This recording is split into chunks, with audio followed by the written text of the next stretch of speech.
नमस्कार. या क्षणाची सर्वात मोठी बातमी. मागील काही दिवसांपासून राज्यासह देशात वळवाचा पाऊस सुरू आहे. जूनच्या पहिल्या आठवड्यात मान्सूनला सुरुवात होईल असा अंदाज हवामान विभागाने दिला होता. पण जून महिन्याची 8 तारीख आली पण अजूनही अनेक ठिकाणी वळवाचा पाऊस सुरू आहे. दरम्यान हवामान विभागाने मान्सूनबाबत मोठी अपडेट दिली.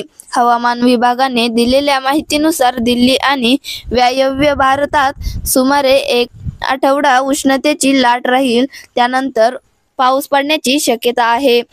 IMD नुसार पुढील 5 दिवसांत दिल्लीत तापमानाचा पारा 3 ते 4 अंश सेल्सिअसने वाढेल. शनिवारी येथील तापमान 40 अंशाच्या आसपास पोहोचेल.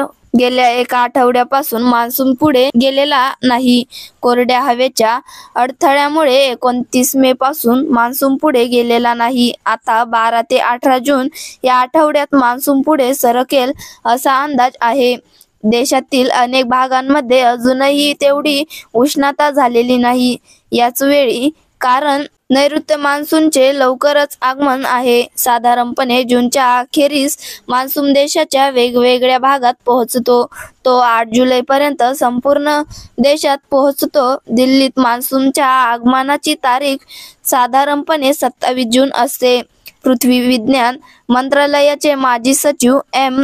राजीवन म्हणाले की 12 जूनपर्यंत मान्सून खूपच कमकुवत राहील. याचे कारण कमकुवत मान्सूनचा प्रवाह आणि वायव्य दिशेकडून कोरड्या हवेचा प्रवेश आहे.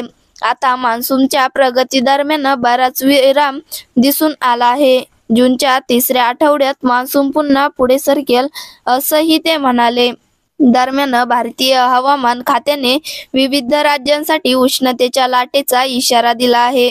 यामध्ये हरियाणा, चंदीगड, उत्तर प्रदेश, मध्य प्रदेश आणि पश्चिम राजस्थानचा समावेश आहे.